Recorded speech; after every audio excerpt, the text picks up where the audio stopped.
What's up, all my pirate peeps in the One Piece fandom? It's Duuz-Diz-Din coming at you with another One Piece review. Thank you for joining me. This is chapter 925 titled Blank, and never before have I seen a cover page that actually segues into the actual story. As with this cover page, interestingly enough, is Perona and some black cats breaking into Mihawk's wine in order to mix up sangrias, which is just like, that's an oddly specific and just weird thing to have. And oddly enough, this segues into the actual chapter where we see Perona in the ruins of the Shikaru Kingdom, Mihawk's home, for whatever reason, reading the paper stating that Gecko Moria has raised a zombie island. A zombie army yet again in order to raid various islands. And Perona is just like, Mihawk, yo, have you seen this? And Mihawk just nonchalantly, just like, yeah, I read it this morning. Like, why haven't you told me? Blah, blah, blah. We get this interesting back and forth between the two of them, and it's actually kind of cute. And it's unfortunate that, this relationship, so to speak, is apparently coming to its end as Perona is going out to find Moria. However, Mihawk states that this is probably for the best. There are strange things happening at Reverie, and the tide of the world is more than likely going to change very soon. And we kind of see a bit of this, right now, specifically Gecko Moria, who appears for the first time since the time skip, raiding Pirate Island Honeycomb, which is apparently the home base, or at least kind of like a pleasure island of sorts for pirates in the Grand Line, specifically in the New World. Apparently Blackbeard just created this pirate's paradise of sorts, which you've seen plenty of times in various pirate movies or stories where there's just an island run by pirates for pirates, kind of like a neutral ground, just to live up the pirate life.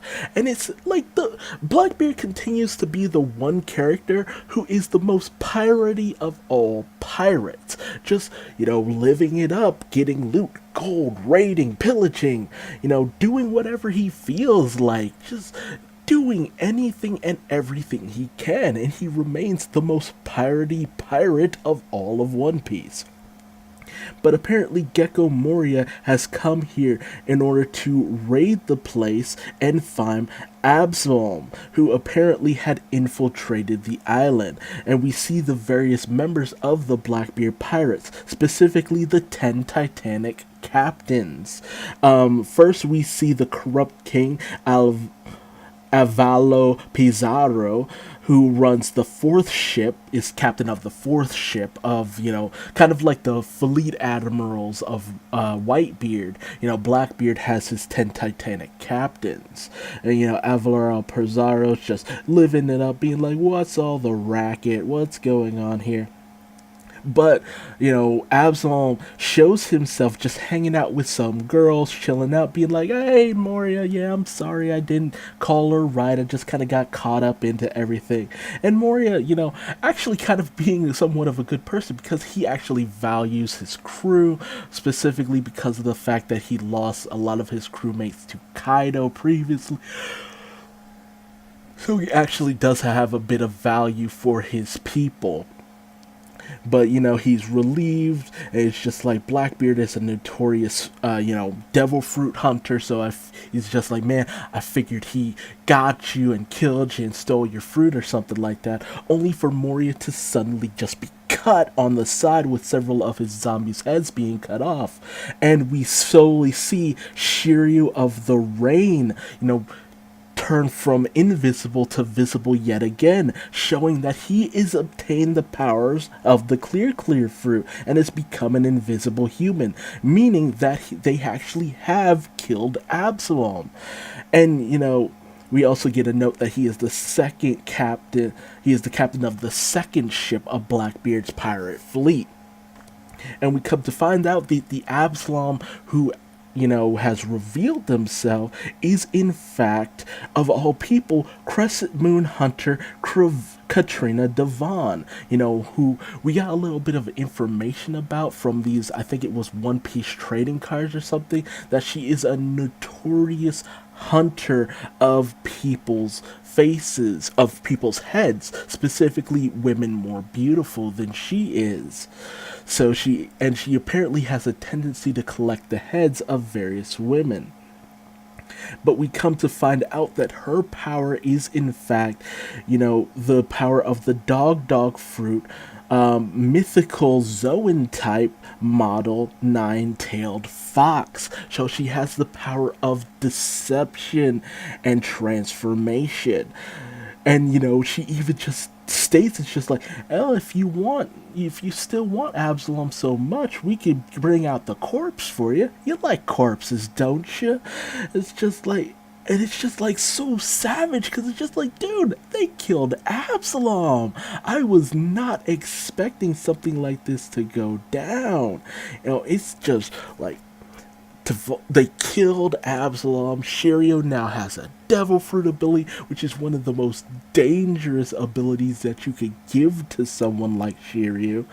And then you hear Blackbeard just broadcast over the loudspeakers, just like, hey, in his typical condescending tone, it's just like, yeah, I know I killed one of your subordinates, but don't worry about it, man. This is a place of fun and a paradise to pirates. Join my crew, why don't you, man? Forget your blood vendetta on me. Hey, have you read the paper? He goes into full-on One Piece fanboy mode for a second, because he's just enjoying the pirate life. He revels in it, but it's just like, unlike with Luffy, it's this dark revelry, Tokiyami's revelry in the dark. And it's just like, man, have you read the paper this morning? It never fails to entertain. On the fourth day of reverie, do you know what happened? Apparently, the Revolutionary Army came in to rescue Kuma. And who was there to meet him?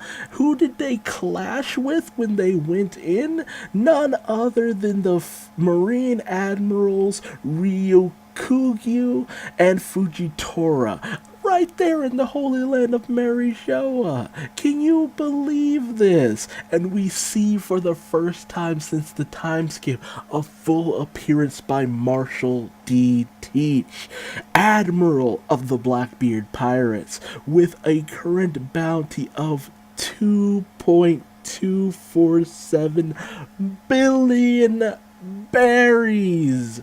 This dude is off the charts in terms of a bounty. Double the bounty of a, subordinate of a Yonko, but that's only to be expected with the power that he now wields. And he even goes on to say, it's just like, man, have you heard about that situation in Wano where apparently Straw Hat went to take on Kaido? Can you believe the balls on this dude? And apparently a whole bunch of other super rookies have gathered in the land of Wano, alluding to Hawkins, X-Drake, Apu, Kid, just so many of the supernovas and the super rookies just gathering in Wano. And on top of that, dude, the Yonko Big Mom is mad on the heels of Luffy headed to Wano herself. It's going to get crazy, bro. Yeah, what's gonna happen? It's a throwdown heavyweight fight with all the big leaguers in the One Piece world. Like, Blackbeard could not be any more excited than any other fan of One Piece right now because of all the crazy things that are happening at this moment. And, unfortunately, a lot of things with the reverie happened off screen, which is just like, oh no, I wanted to see that. But we actually end up picking up with part two of the Wano Country arc, with, the shamisen playing person, just playing him in and all that good stuff. And we end up having a showdown in Wano Country, the Kiri district on Head Mountain, where we come to find Naru Rashi and Ashura Doji going at it. In a bit of a dispute, because as it turns out, Ashura Doji isn't really about helping out. He's just like, yeah, I mean, don't get me wrong, I was down for everything when Oden Kazuki had united all of us as samurai, taking us all under his wing. And even Carrot kind of notes the fact that Ashura Doji is on equal footing with Lord Inuarashi. But he's just like, Momosuke ain't shit. Momosuke ain't shit. Because he is not Oden. I do not carry the same respect for this kid that I did Oden. And that comes from the fact that blood don't mean shit. It don't mean shit to me. Bring out somebody who actually has something in him, who has the potential to take down Kaido, who has the potential to have me follow them. Otherwise, I'm going back to doing what I originally did and stealing stuff. So, Ashura Doji got a bit of a hard edge to him. I love this dude. He very much is like the Vegeta of the Wano Country art, just being like, yeah, fuck you and fuck your rules. I'm going home. I'm about to live out my life the way I want. Nobody telling me what to do. On the side of that, we actually see that Tama, having been treated by Dr. Goat and Chopper, has awoken, stating that the last thing she remembers is, what had gone down between, what was her name?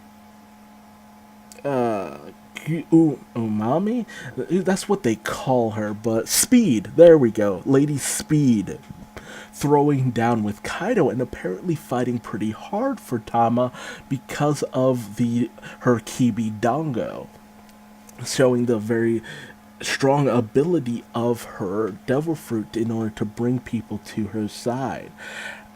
She worries about Luffy and the condition he might in, but Chopper's just like, don't worry about it. Luffy has a monstrous recovery ability, and his spirit will never truly be broken. And Raizo had even said he'd help break Luffy out, so we already have plans underway in order to get Luffy out. And we end our chapter with an even bigger... Dude, this chapter has so many revelations and surprises and reveals, and oh my god, so much stuff, because we end this chapter seeing the other two calamities, who are in fact scolding Jack because they are a higher status than Jack. And we see the two people, namely the 100 Beast Pirates' other two all-stars, King the Fire and Queen the Plague. King the Fire is just this BDSM looking dude in this leather and studs with this samurai sword. He's got these black wings and all this stuff. Dude looks like a beast, and he kind of resembles someone from Impelled Down, like one of the guards there. Like he came straight from Impelled Down.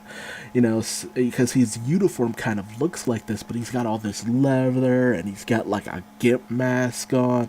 This dude looks hardcore, like something out of a metal cover. And then we have Queen the Plague, who is just over there tinkering around, who, despite the name, is actually a dude, or quite possibly could be an Okama, someone who, fancies themselves a little more feminine than they're presented. But they're going on. It's just like, we've lost.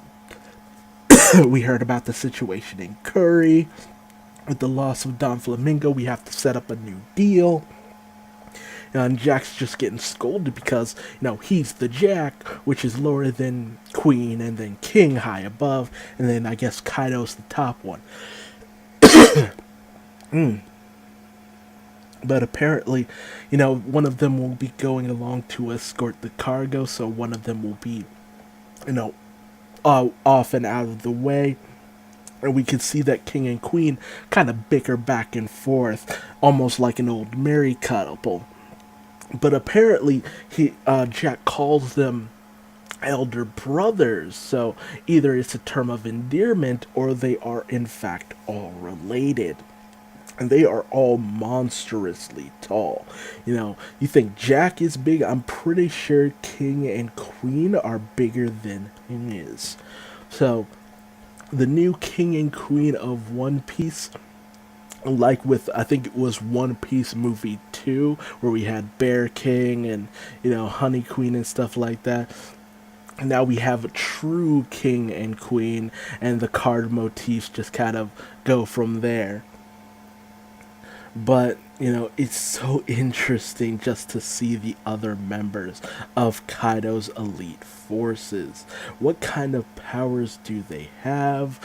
We'll just have to wait and see, because we're definitely going to see it as it goes along. But we also get information that the one who's been trying to break both Luffy and Kid's spirits is Queen specifically. So, at least from what I can tell from the text. But she's still, unable to truly break their resolve just yet. So there's still hope for our heroes. But hey, tell me your thoughts on this chapter in the comments section below. Did you think it was as crazy as I did with all the revelations of, Ashura Doshi's stance on, with Momosuke? And I even forgot to mention the line where, Kinemon's just like, perhaps you've forgotten who I used to be. I will bring you into our alliance through force if I have to. So everyone's just trying to beat Ashura Doji into becoming their ally. And, we get a hint that Kinemon used to be a pretty serious customer back in the day. But Ashura Doji's mad about the fact that, you left us to fend for ourselves for 20 whole years. There's no taking that back. There will always be a bitterness because of that. So, pretty heavy stuff. But you're like, what did you think of that situation? Blackbeard, and everything he's been up to, creating a paradise for pirates, as it were. And, Gecko Moria trying to go in, the fact that Absalom is dead and Shiryu has his powers, the revealed powers of Katrina Devon, that she has the fox fruit, wild stuff. And it's just like, man, so many things are just starting to come together. And do you think that, Gecko Moria is going to end up possibly joining Kaido's side, or will he be killed off and have his fruit taken? Which would be wild as well, because anything could go. Blackbeard, Edward Teach, he does whatever he wants when he wants, like a true pirate. And then the revelation of the other 3 calamities, the other two all-stars of Kaido's forces. What do you think their powers are? What do you think their bounties are? Like, are we going to see a similar customer to Katakuri come out of these two? Or will Jack be the Katakuri of this story? Because ultimately, Luffy ain't ready to throw down with Kaido. But, we've come here to dethrone him, so we're gonna have to have, some characters really throw down with these other calamities, and who do you want to be the ones to take them on? But I've gone on ad nauseum enough about this chapter. Just tell me your thoughts in the comment section below. below. Leave me a like if you liked what I had to say about this chapter, or even a dislike if you didn't. Let me know where I stand in terms of my videos, and feel free to tell me what I'm doing wrong in the comment section below. But feel free to subscribe, because I'll be bringing you more One Piece chapter reviews next week, which is going to be so sweet.